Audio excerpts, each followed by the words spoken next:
Everyone. आज का हमारा टॉपिक है आईयूपीएससी नॉमेनक्लेचर। बहुत सिंपल सा टॉपिक क्लास 10 से करते हुए आ रहे हैं, पर फिर भी अभी भी नीट और जे के क्वेश्चन नहीं सॉल्व होते। इसलिए हम लोग इस टॉपिक को आज करने वाले हैं, जहां पे हमारा सिर्फ फोकस नॉर्मल एलिफेटिक कंपाउंड नहीं रहेंगे, बल्कि हम लोग एलिसाइक्लिक और एरोमेटिक कंपाउंड को भी डील करेंगे, ताकि क्वेश्चन तो हम सॉल्व करें, लेकिन पता है ना कि आईयूपीएससी एक तरह का कनेक्टिव लिंक है जो हमें डिफरेंट ऑर्गेनिक कंपाउंड से कनेक्ट करता है। जैसे तुम्हें डीडीटी का आईपीएससी नेम पूछ लेते हैं, सो ये सब तुम्हें यहाँ समझ में आ जाएगा। आईपीएससी के अंदर जब भी हमारे पास कोई नया कंपाउंड आता है तो उससे रिलेटेड नए रूल भी होते हैं, जिनसे हम उसका आईयूपीएससी नाम लिख सकते हैं। और ऐसा ही यहाँ पे भी हो रहा है। आईयूपीएससी में हम लोगों ने देखा अभी तक जितने क्वेश्चन आ रखे हैं वो 3 पार्ट्स में डिवाइडेड है। पहला पार्ट्स में हम लोग कह सकते हैं कि वो है एलिफेटिक, जहां पे स्ट्रेट और ब्रांच कार्बन की चेन आती है। दूसरे पार्ट में है हमारे पास एलिसाइक्लिक एलिसाइक्लिक कंपाउंड, और तीसरा हमारे पास आता है एरोमेटिक। इन तीनों टाइप की कंपाउंड्स को हम लोग यहाँ पर डील करते हैं। कुछ बुक्स में एलिसाइक्लिक को ALI भी लिखा रहता है, डजंट मैटर। एलिसाइक्लिक का मतलब होता है नॉर्मल रिंग लाइक स्ट्रक्चर, जो बेंजीन या एरोमेटिक बिहेवियर नहीं दिखाते हैं। एलिसाइक्लिक के अंदर, एलिफेटिक के अंदर और एरोमेटिक के अंदर कौन कौन से रूल तुम्हें याद रखने हैं, हम लोग इसको स्टार्ट करते हैं। तो सबसे पहले बात करते हैं बेसिक फॉर्मूला। जब भी तुम किसी आईपीएससी को नाम लिखते हो तो तुम्हें एक फॉर्मेट को फॉलो करना पड़ता है, और उसी फॉर्मेट के अंदर अपने वर्ड्स को फिल करना पड़ता है, और इसी को हम लोग आईपीएससी फॉर्मूला कहते हैं, जिसके टोटल 4 पार्ट हैं जो तुम्हें ध्यान में रखने हैं। सबसे पहले इसके अंदर आता है प्रीफिक्स। प्रीफिक्स को कई बुक्स में प्राइमरी और सेकेंडरी करके लिखा रहता है, लेकिन सबसे इजी तरीका यही है कि हम उसको नॉर्मल प्रीफिक्स की तरह लिखें। प्राइमरी सेकेंडरी क्या होता है, जो नाम से आगे आएगा वो प्रीफिक्स बन गया। इसके बाद आता है वर्ड रूट। वर्ड रूट में हम लोग कार्बन की चेन, जिसको तुम बैकबोन भी कह सकते हो, उसको काउंट करते हैं, और उसके हिसाब से यहाँ पे एथ, मेथ, प्रॉप, ब्यूट और इस तरह के टर्म्स आते हैं। इसके बाद आता है प्राइमरी सफिक्स। इसको प्राइमरी सेकेंडरी लिखना जरूरी है, अभी मैं बताऊंगी क्यों जरूरी है। And then we have secondary suffix. Secondary suffix में यहाँ पे लिख लेती हूँ। तो इस तरह से ये तुम्हारा एक होल फॉर्मूला है। 4 पार्ट है। इन चारों पार्ट में से 2 पार्ट ऐसे होते हैं जिनको तुम ये कह सकते हो कि कंपलसरी है, आएंगे ही आएंगे किसी भी ऑर्गेनिक कंपाउंड के नेम में। सबसे पहले है उसकी बैकबोन, क्योंकि अगर ऑर्गेनिक कंपाउंड है तो कार्बन की चेन होगी होगी। एक कार्बन भी हो सकता है, 2 और अनगिनत भी हो सकता है, राइट। फिर आता है सेकेंडरी सफिक्स, जो डिफाइन करता है कि तुम्हारी कार्बन की जो चेन है, विच इज हाइड्रोकार्बन चेन, वो कौन सी है। तीन ही टाइप हमने पढ़े हैं। अगर सारे सिंगल बॉन्ड है कार्बन कार्बन के बीच में तो एन एन यानी ANE पे खत्म होगा। फिर अगर तुम्हारे पास डबल बॉन्ड है तो ई, और ट्रिपल बॉन्ड है तो आइन। इनमें से भी सेकेंडरी सफिक्स तब आता है जब कोई फंक्शनल ग्रुप अटैच्ड हो। फॉर एग्जांपल अल्कोहल है तो अल्कोहल का सफिक्स होता है ऑल, OL। जब भी कोई सेकेंडरी सफिक्स प्राइमरी सफिक्स के बाद जुड़ता है तो उसको जोड़ने का एक तरीका होता है कि तुम्हें इसमें से ई वाले पार्ट को रिमूव करना होता है, और तब जाके अपना सेकेंडरी सफिक्स जोड़ना होता है। तो दिस इज द फॉर्मूला। ये सिर्फ फॉर्मूला है, और इसी के बेसिस पे हम लोग आज अपना टॉपिक समझने वाले हैं। सबसे पहले हम लोग स्टार्ट करते हैं एलिफेटिक के साथ। नाउ सी, एलिफेटिक का नॉमेनक्लेचर हमारे लिए बहुत कॉमन सा है, क्योंकि क्लास 10th में भी हमने एलिफेटिक ही पढ़ा है। लेकिन कुछ छोटे छोटे ऐसी बातें हैं जिससे तुम्हारा पूरा क्वेश्चन इसको खतरनाक या खत्म कर सकता है। So now let's discuss the nomenclature of aliphatic compound. पहले तो कई बच्चों को ये भी नहीं पता होगा कि एलिफेटिक कंपाउंड क्या होता है। बताओ जरा बच्चों, जिनको पता है वो साथ में कमेंट में लिखते रहना, एलिफेटिक कंपाउंड क्या होता है। सो बेसिकली इनको हम नॉन साइक्लिक कंपाउंड भी कहते हैं, जो सीधे कार्बन की सिंपल चेन या ब्रांच चेन मिल सकती है, ये एलिफेटिक कंपाउंड है। इनको भी लिखते समय तुम्हें कुछ रूल्स को फोकस करना है। मैं तुम्हें सिर्फ 5 रूल बताने वाली हूँ, और इन 5 रूल के थ्रू हम लोग इसको बहुत अच्छे से समझेंगे। तो इसमें रूल नंबर 1 है, that is longest continuous carbon chain, जो तुम्हें हर कोई बताता है। Longest continuous carbon chain. सबसे पहले जब भी तुम किसी एलिफेटिक कंपाउंड का नाम लिखने को जाओ तो सबसे लंबी चेन पे फोकस करना, जिसमें बीच में कोई एटम ना आ रहा हो। लॉन्गेस्ट कॉन्टिन्यूअस चेन तुम्हें फाइंड करनी होती है। उसके बाद हम करना स्टार्ट करते हैं उनकी नंबरिंग। ना, नंबरिंग करते समय हम लोगों को ये कहा जाता है कि हमें उसमें लगे हुए सब्सटीट्यूएंट को देखना है। तुम्हारी मेन चेन है, और जो कार्बन या कोई फंक्शनल ग्रुप उस चेन में नहीं आया, रह गया, उसको तुम्हें काउंट करना होता है। इसमें उसकी उसको कौन से कार्बन पे अटैच होता है उसको काउंट करना होता है। तो इस नंबरिंग को हमने डिवाइड किया है 2 पार्ट्स में। पहले के अंदर आते हैं नॉर्मल सब्सटीट्यूएंट, जिसमें कोई एल्काइल चेन हो सकता है, हेलोजन हो सकते हैं, कोई फंक्शनल ग्रुप हो सकता है, तब अगर इस तरह की चीजें हो। लेकिन ये फंक्शनल ग्रुप याद रखना वो होने चाहिए कि जिनके पास कार्बन नहीं है, विदाउट कार्बन वाले फंक्शनल ग्रुप ये होने चाहिए। उस केस में तुम्हें नंबरिंग करते समय जो लॉ फॉलो करना है, that is lowest locant rule. Lowest locant, इसी को ऑक्यूपेंट रूल भी कहते हैं। तुम्हें नंबरिंग इस तरह से करनी है कि जिस कार्बन पे फंक्शनल ग्रुप या सब्स्टिट्यूएंट अटैच्ड है उसको मिनिमम नंबर देना है जो पॉसिबल है। अगर तुम्हारे पास एक से ज्यादा सब्स्टिट्यूएंट है तो उस केस में तुम प्रायोरिटी वाला रूल यूज कर सकते हो। अभी उसके लिए एक और रूल आएगा, लेकिन ध्यान देना कि नंबरिंग इस तरह से करनी है कि जिस कार्बन पे फंक्शनल ग्रुप जुड़ा हुआ है या जिस कार्बन पे सब्स्टिट्यूएंट अटैच्ड है should get the lowest number. Now what happen अगर तुम्हारे पास ऐसा फंक्शनल ग्रुप है जिसपे कार्बन है, कार्बन वाला फंक्शनल ग्रुप आ गया, तो उस केस में एक्सेप्ट नाइट्राइल, इसका CN एक एक्सेप्शन केस है, उसको देख लेना। CN को छोड़ के बाकी सब में तुम्हें एक सिंपल से लॉ फॉलो करना है। कौन सा? कि तुम्हें जिस भी फंक्शनल ग्रुप, जैसे मेरे पास कार्बोक्सिलिक एसिड है, कार्बोक्सिलिक एसिड जुड़ गया किसी कार्बन के चेन पे, कार्बन के चेन पे जुड़ गया, तो उस केस में नंबरिंग तुम्हें उसी कार्बन से करनी है। That should be number 1। Functional group पे अगर कार्बन है तो उसी कार्बन को नंबर 1 मानना है, उसके बाद तुम चेन को गिनो। तुम्हारी चेन किधर को भी जाए वही कॉन्टिन्यूस फॉलो करनी है, लॉन्गेस्ट देखनी है उसके बाद, लेकिन नंबर 1 कार्बन डिसाइड हो जाएगा। अब है रूल नंबर 3। रूल नंबर 3 आता है कुछ सब्स्टिट्यूएंट के लिए ही, कि जब हमारे पास किसी स्ट्रक्चर के अंदर दो से ज्यादा सब्स्टिट्यूएंट हो गए तब हम क्या करें। तो तुम इसको इसी के साथ एड ऑन कर सकते हो।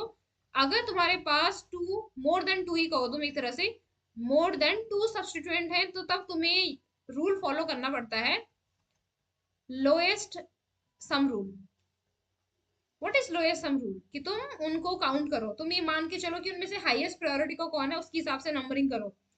हाईएस्ट प्रायोरिटी के हिसाब से तुमने एक ग्रुप को 1 ले लिया, उसके बाद तुम उनको काउंटिंग करना स्टार्ट करते हो। तो लोएस्ट सम रूल ये कहता है कि उनकी पोजीशन इस तरह से आनी चाहिए कि जो मिनिमम नंबर है वो बने, मिनिमम नंबर है वो बने। इसका एग्जाम्पल भी तुम देख सकते हो। कार्बन लेते हैं, हाइड्रोजन हम बैलेंस नहीं कर रहे हैं, हाइड्रोजन अपने आप को बैलेंस कर लेता है। मैं ले रही हूँ यहाँ पे एक चेन जिसमें 7 नंबर ऑफ कार्बन है। इन 7 नंबर ऑफ कार्बन पे मैं 3 हेलोजन अटैच कर रही हूँ। पहला कर रही हूँ नंबर 1 पे, इसमें भी मैंने नंबर 1 पे कर लिया, लाइक सेकेंड कार्बन पे कर लिया। अब इसके बाद हेलोजन की एक और पॉसिबिलिटी यहाँ पे और एक और पॉसिबिलिटी है यहाँ पे, मुझे नंबरिंग करना है, ठीक है। अब नंबरिंग करने के लिए तुम दो तरह से साइड यूज कर सकते हो। बाकी सारे बैलेंस होंगे, डबल बॉन्ड नहीं है, सारे सिंगल बॉन्ड ही है। अगर मैं नंबरिंग करने पे जाऊं 1 2 3 4 5 6 7 और ऐसे ये 1 2 3 4 5 6, तुम्हें ये देखना है कि तुम्हारा कौन सा तरीका इनमें से नंबरिंग का सही है। तो तुम क्या करोगे, पोजीशन को काउंट करो। पहले वाले में आ रहा है 2 + 3 + 4 + 6। दूसरे वाले में क्या आ रहा है 2 + 4 + 5 + 6। जो भी वैल्यू तुम्हारा छोटा आएगा वही तरह का नंबरिंग सही है, and that is the law. इसी को हम लोग लोएस्ट सम रूल कहते हैं। इसके बाद हम चलते हैं नेक्स्ट रूल जो भी सब्स्टिट्यूएंट के लिए है, रूल नंबर 4। रूल नंबर 4 ये कहता है कि कुछ ऐसे सब्स्टिट्यूएंट भी हैं तुम्हारे पास जिनका नाम सफिक्स में कभी जाता ही नहीं है। नॉर्मली हम लोग क्या कर रहे थे कि कोई भी फंक्शनल ग्रुप आएगा वो नाम के पीछे लग जाएगा, लेकिन हेलोजेंस का क्या, हेलोजेंस तो हमेशा नाम के आगे लगते हैं। तो कुछ ऐसे भी सब्स्टिट्यूएंट्स हैं या फंक्शनल ग्रुप्स हैं जिनको तुम हमेशा नाम के आगे ही लिखते हो, प्रीफिक्स लिखते हो। इसके दो एग्जाम्पल तो वही है, एक तो एल्काइल चेन है। एल्काइल चेन कौन सी, तुमने कार्बन का चेन लंबा सा गिना, कुछ कार्बन पार्ट रह गया जो नहीं काउंट हुआ, तो तुम उसको एज एन एल्काइल चेन ही कहोगे, वो हमेशा नाम के आगे आता है। अल्फाबेटिकली हमें इनका नाम लिखना होता है लेकिन आगे आता है। इसी तरह से तुम्हारे पास जो हेलोजेंस है, क्लोरीन ब्रोमीन आयोडीन और क्लोरीन ब्रोमीन आयोडीन और फ्लोरीन, इनको तुम फ्लोरो क्लोरो करके नाम के आगे लिखते हो हमेशा। तो इनका ध्यान रखना कि इनको हमेशा नाम के बाद ही लिखना है। लेकिन अगर बाकी अदर फंक्शनल ग्रुप आए तो उस केस में तुम उनको as a secondary suffix use करते हो। लेकिन रूल नंबर 5 ये है प्रायोरिटी रूल। प्रायोरिटी रूल मैं तुम्हें यहाँ पे लिख के भी दे रही हूँ, इसको तुम्हें याद करना पड़ता है अगर तुम्हें सही से नाम लिखना सीखना है। वो ये कहता है कि अगर तुम्हारे पास किसी स्ट्रक्चर के अंदर एक से ज्यादा फंक्शनल ग्रुप है तो हम क्या करें। उस केस में तुम्हें फॉलो करना पड़ता है प्रायोरिटी रूल। प्रायोरिटी रूल बताता क्या है, वो ये बताता है कि अगर मल्टीपल फंक्शनल ग्रुप हैं तो केवल उसकी जिसकी प्रायोरिटी सबसे ज्यादा होगी उसी का सरनेम यानी सफिक्स होगा, सेकेंडरी सफिक्स। इसके बाद आता है एलिसाइक्लिक कंपाउंड। एलिसाइक्लिक कंपाउंड में भी तुम्हें सिर्फ 5 बातें याद रखनी है और उन्हीं से तुम उनका नाम लिखना सीखोगे। एलिसाइक्लिक के क्वेश्चन जो है वो एनसीईआरटी के क्लास 12 ऑर्गेनिक केमिस्ट्री में भी है, जहाँ पे बच्चे जो हेलो एल्केन एल्डिहाइड करते हैं ना, उनमें सॉल्व करने में उनको दिक्कत होती है, तो उनको हम लोग डील कर सकते हैं यहाँ इस टॉपिक को समझने के बाद। तो टॉपिक का नाम है नॉमेनक्लेचर, और किसका नॉमेनक्लेचर? एलिसाइक्लिक का। अगर आप लोगों को अभी भी दिक्कत हो रही है कि व्हाट इज एलिसाइक्लिक, तो एलिसाइक्लिक एक तरह के क्या होते हैं, रिंग स्ट्रक्चर होते हैं। रिंग स्ट्रक्चर होते हैं, और इनकी जो रिंग स्ट्रक्चर होती है वो 3 मेंबर से स्टार्ट होती है और अनगिनत चल सकती है। स्टेबल वैसे 8-9 तक ही होती है, बट 3 से लेके 10 तक तुम मान के चलो। इसमें पहला रूल जो तुम्हें फॉलो करना पड़ता है वो ये कि नाम के आगे हमेशा साइक्लो वर्ड लिखा हुआ आएगा। Name will always start with the word called cyclo. उसके बाद तुम्हें एक नंबर ऑफ कार्बन देखने हैं, तो उसके हिसाब से प्रोपेन, ब्यूटेन, हेक्सेन इस तरह का वर्ड आता है। पर ध्यान नहीं रखना कि नाम होगा साइक्लो, और उसके बाद एल्केन, एल्कीन जो भी है। मैं एल्केन लिख रही हूँ, बट इट कैन भी, अगर डबल बॉन्ड है तो एल्कीन भी आ सकता है। ट्रिपल बॉन्ड के चांसेस में कम होते हैं, क्योंकि ट्रिपल बॉन्ड में लीनियर स्ट्रक्चर बनता है, जो यहाँ पे पॉसिबल नहीं है, तो इसलिए यहाँ पे एल्केन या एल्कीन भी आ सकता है। रूल नंबर 2 बताता है ऐसे केस को जब चेन डोमिनेटिव हो जाए या रिंग डोमिनेटिव हो जाए। इसका क्या मतलब है? कई बार तुम्हारे पास साइक्लिक स्ट्रक्चर पे एल्काइल चेन लगी होती है, तो उस केस में किस चेन को हम लोग अपनी मेन चेन कंसिडर करें जिसका सफिक्स होगा। तो उस केस में तुम्हें ये ध्यान देना है कि तुम जो रूल फॉलो करते हो, यानी कुल मिला के नंबरिंग वाला जो पार्ट आएगा, नंबरिंग वाला पार्ट आएगा, वहां पे तुम्हें पहले तो ये कंसिडर करना होता है कि अगर तुम्हारे पास रिंग है, अगर सिर्फ रिंग है तब तो कोई दिक्कत नहीं है, लेकिन अगर रिंग और चेन है, तो उस केस में जिसके कार्बन नंबर ज्यादा, जिसके कार्बन नंबर के हैं हाई होंगे, उसी का सफिक्स होगा, उसी को तुम मेन चेन कंसिडर करोगे। ठीक है? और अगर केवल रिंग है, अगर सिंपल रिंग है और उसपे कोई सब्स्टिट्यूट, कोई भी एल्काइल चेन अटैच नहीं है, देन तुम नंबरिंग किसके हिसाब से कर सकते हो, उसपे कोई, अगर कोई ना कोई सब्स्टिट्यूट अटैच है तो। अदरवाइज तुम नंबरिंग करने की जरूरत ही नहीं पड़ती है, क्योंकि कोई ग्रुप अटैच नहीं है। अगर कोई चेन अटैच्ड है तो तुम्हें कार्बन नंबर ज्यादा वाले को देखना है। पर ये रूल टूट जाता है अगर उसपे कोई फंक्शनल ग्रुप मौजूद हो। अगर चेन पे मौजूद हो या रिंग पे मौजूद हो, उसकी प्रायोरिटी अपने आप ही ज्यादा हो जाएगी, उसी को हम सफिक्स की तरह यूज करेंगे। पर अगर दोनों के पास फंक्शनल ग्रुप हो, तब तुम्हें प्रायोरिटी ऑर्डर यूज करना है। अगर तुम्हें प्रायोरिटी ऑर्डर में दिख रहा है जिसकी प्रायोरिटी ज्यादा, उसी का सफिक्स। तो अगर, वैसे लॉजिकली सिंपल ये, जिसका फंक्शनल ग्रुप ज्यादा प्रायोरिटी वाला होगा उसी का सफिक्स होगा। पर अगर कोई, मेरे पास एक नॉर्मल रिंग है, इसके अंदर लाइक सपोज 5 कार्बन है और इसके अंदर भी 5 कार्बन है, तो तब तब तुम्हें रिंग को प्रायोरिटी देना है। मतलब अगर सेम बराबर लेवल पे है, तो रिंग का प्रायोरिटी हमेशा ज्यादा होगा। लेकिन अगर किसी के पास फंक्शन ग्रुप आ गया या कुछ और इस तरह का चीज आ गया, डबल बॉन्ड आ गया, ट्रिपल बॉन्ड आ गया, तो उसकी प्रायोरिटी ज्यादा होती है। तो हमारे पास ये नाम दो तरह से जाता है। It can be cyclo alkyl alkane, अगर तुम्हारी चेन का प्रायोरिटी ज्यादा है। लेकिन अगर रिंग का है तो it will be alkyl cyclo alkane. इस तरह से ये जो नाम है ये बहुत इंपॉर्टेंट है। अब इसके बाद आता है, अगर तुम्हारे पास रिंग एक नहीं है बल्कि दो हो जाए, तो उस केस में तुम्हारे पास यूज होता है रूल नंबर 3। रूल नंबर 3 ये कहता है, इन केस ऑफ 2 और मोर रिंग। अब जब रिंग ज्यादा हो जाती है ना, तो रिंग में नंबरिंग करना पॉसिबल नहीं होता। डीजेटी वाला केस याद करो, तो वहां पे नंबरिंग हम काउंट नहीं कर पाएंगे। इसलिए जो हमारा नाम होता है, हमारा जो बेसिक नाम होगा, वो हमेशा चेन पे होगा, चाहे चेन के अंदर एक ही कार्बन क्यों ना हो। जैसे ये एग्जाम्पल तुम्हारे पास आया था एक बार कि इसका आईपीएससी नेम क्या होगा, तो यहाँ पे देखो, ये है साइक्लोब्यूटाइल, ये भी है साइक्लोब्यूटाइल, क्योंकि ये दोनों ही एक सिंगल कार्बन पे अटैच्ड है, तो सिंगल कार्बन को ही हम लोग सफिक्स मानेंगे क्योंकि उसकी प्रायोरिटी ज्यादा है। अभी हमने क्या कहा, रिंग अगर दो से ज्यादा हो गई, दो या दो से ज्यादा हो गए, तो उस केस में उसको प्रीफिक्स की तरह ही लिखना है। तो क्या हो जाएगा इसका नाम, 1,1 डाई साइक्लोब्यूटाइल, एंड देन कितने कार्बन हमारे पास, एक, तो methane. That's how we write down the name. फिर आता है तुम्हारा रूल नंबर 4, ये आता है फंक्शनल ग्रुप के लिए। अब यहाँ पे भी तुम्हें सेम काम करना है। फंक्शनल ग्रुप अगर कार्बन वाला है तो दो केस बनते हैं। कौन से दो केस, वेरी इंपॉर्टेंट। अगर फंक्शनल ग्रुप जिसपे कार्बन है तो उसपे दो केस बनते हैं। अगर वो फंक्शनल ग्रुप कार्बन वाला रिंग के अंदर आ जाए, जैसे ये वाला स्ट्रक्चर है, कीटोन आया रिंग के अंदर, तो उस केस में इसका नाम क्या होगा, साइक्लोपेंटेनॉन।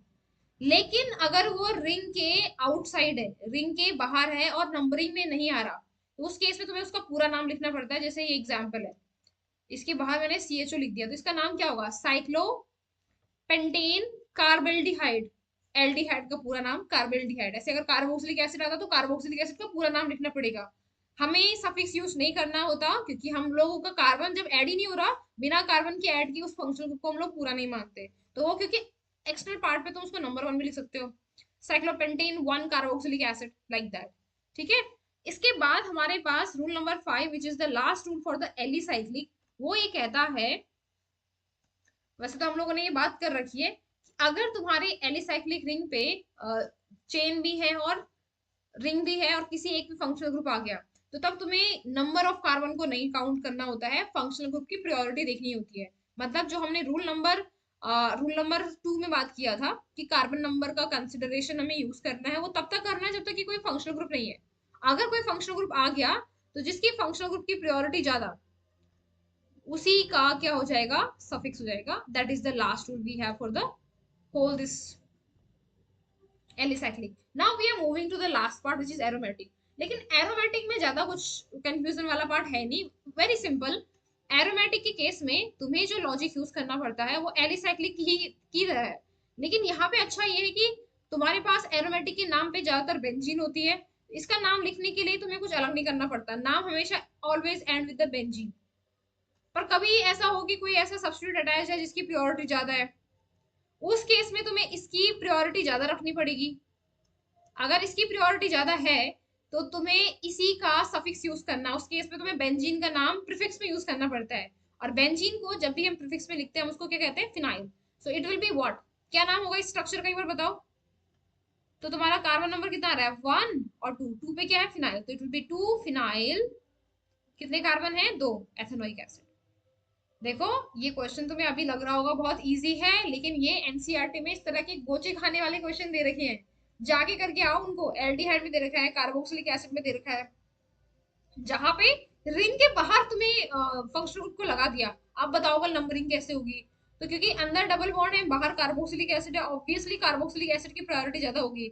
ऊपर से बेंजीन के तो जो डबल बॉन्ड है वो रेजोनेंस में रहते हैं, इसलिए उनकी प्रायोरिटी वैसे डाउन होती है। तो ये रीजन है और ये सारी चीजें हैं जो तुम्हें याद में रखनी है नोमेनक्लेचर में। मैं आप लोगों को इसके क्वेश्चन सेंड करूंगी कल। आप लोग चाहे तो मुझे कमेंट में लिख सकते हो, या व्हाट्सएप नंबर सबके पास होना चाहिए। कल आप लोगों को इसके रिलेटेड क्वेश्चंस मिलेंगे। एंड या फॉलो दिस प्रोफाइल, तुम्हें बहुत सारे और भी चीजें मिलेंगी।